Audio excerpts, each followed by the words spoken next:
এখন শুনবেন আজকের গুরুত্বপূর্ণ খবরের শিরোনাম। হামাসকে গালি দিয়ে জিম্মিদের মুক্তি দিতে বললেন মাহমুদ আব্বাস। ইসরায়েলের যে দিবাস্বপ্ন কখনো পূরণ হবে না। পানি চুক্তি স্থগিত, পাকিস্তানদের ৪৮ ঘন্টার মধ্যে ভারত ছাড়ার নির্দেশ। অসহায় হয়ে পড়েছে ইসরায়েলি বাহিনী। ওয়াকফ আইন খারিজ না হলে ফল ভোগ করতে হবে ভারতের মুসলিম সংগঠনগুলোর হুঁশিয়ারি। ইয়েমেনের মার্কিন ড্রোন ভূপাতিত করার দাবি হুতির, যুক্তরাষ্ট্রের হামলা অব্যাহত।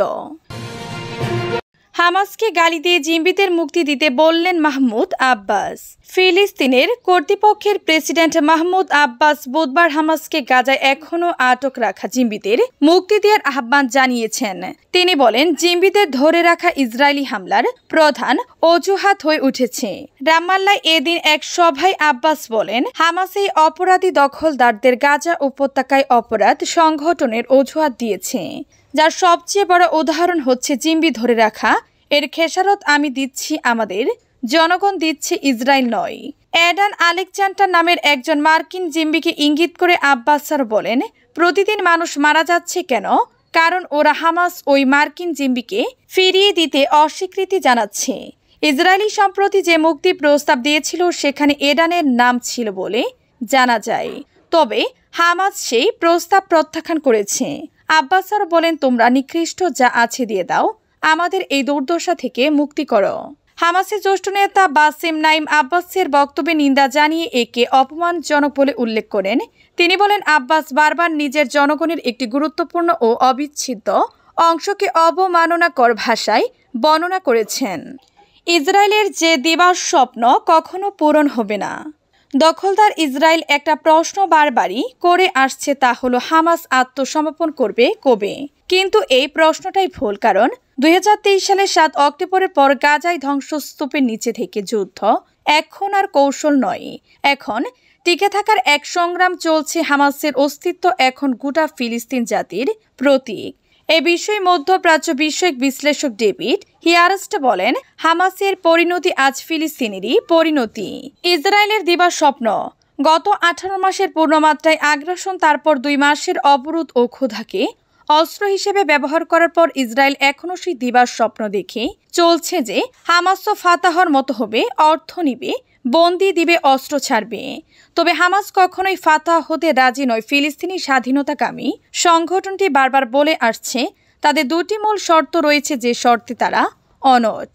তাদের প্রস্তাব ছিল একটি দীর্ঘমেয়াদী যুদ্ধবিরতির, সব জিম্মির মুক্তির বিনিময়ে কিছু ফিলিস্তিনি বন্দির মুক্তি এবং গাজার প্রশাসনিক ক্ষমতা অন্য দলগুলোর হাতে ছেড়ে দেয়া, তবু আত্মসমর্পণ নয়। পাকিস্তানের ৪৮ ঘন্টার মধ্যে ভারত ছাড়ার নির্দেশ। ভারত শাসিত কাশ্মীরে বন্দুকধারীদের হামলায় ২৬ জন নিহতর ঘটনার পর পাকিস্তানের সঙ্গে সিন্ধু পানি বন্টন চুক্তি স্থগিত এবং পাঞ্জাবের আটারি চেকপোস্ট অবিলম্বে বন্ধ করে দেওয়ার সিদ্ধান্ত নিয়েছে ভারত। এছাড়া সার্ক ভিসায় আসা পাকিস্তানদের ৪৮ ঘন্টার মধ্যে ভারত ছাড়ার নির্দেশ। বুধবার ২৩ এপ্রিল এক বিশেষ সংবাদ সম্মেলনে ভারতের পররাষ্ট্র সচিব বিক্রম মিশ্রি এই সিদ্ধান্তগুলো জানান। এছাড়াও সার্ক দেশগুলোর জন্য বিশেষ ভিসা নিয়ে পাকিস্তানের নাগরিকরা ভারতে ভ্রমণ করতে পারবেন না, সেই তথ্য জানানো হয়েছে।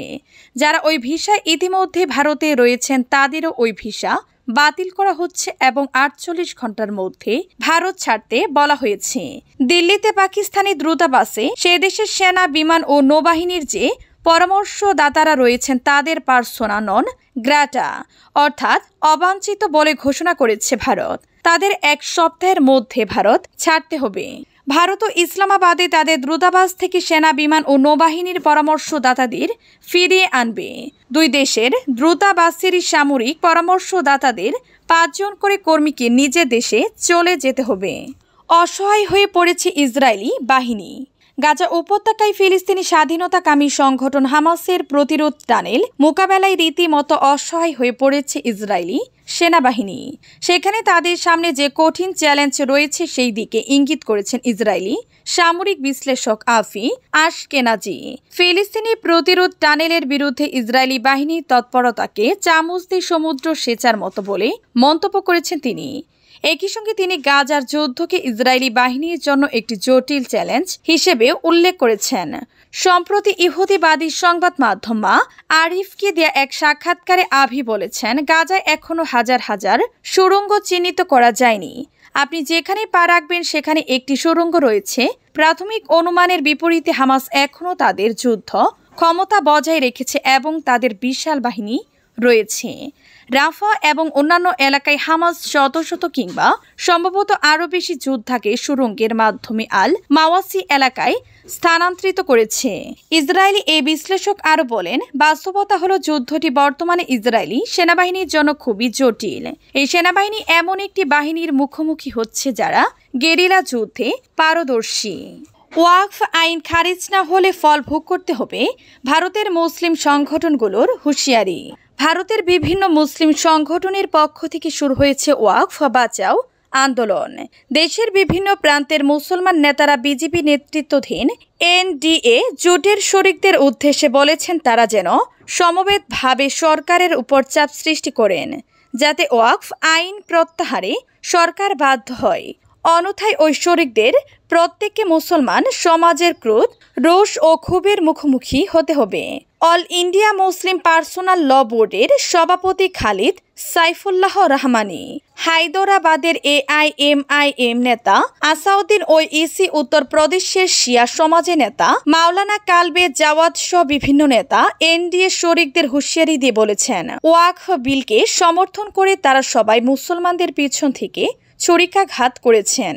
শরিক দলের নেতাদের উচিত সরকারের ওই আইন প্রত্যাহার করতে চাপ দেয়া, না হলে সর্বত্র তাদের মুসলমান সমাজের ক্রোধ ও ক্ষোভের মুখোমুখি হতে হবে। গতকাল মঙ্গলবার দিল্লির তালকাটোরা স্টেডিয়ামে আয়োজিত এক সমাবেশে কথা বলেন মুসলিম নেতারা। সমাবেশে মুসলমান নেতারা বিজেপি নেতৃত্বাধীন শরিকদের নাম করে এই হুঁশিয়ারি দেন। তারা বলেন, বিহারের মুখ্যমন্ত্রী নীতিশ কুমারের JDU, Chirag পাসওয়ানের LJD, Hindustan warm মোর্চার জিতেন রাম মুন্সি। ইয়েমেনে মার্কিন ড্রোন ভূপাতিত করার দাবি হুতির, যুক্তরাষ্ট্রের হামলা অব্যাহত।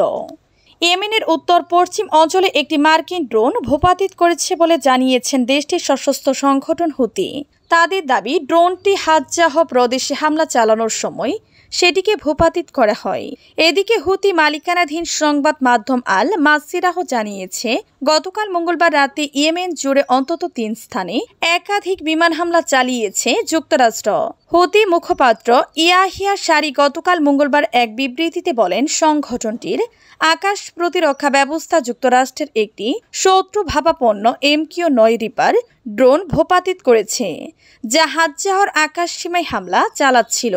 ইয়াহিয়া সারি বলেন, চলতি মাসে এ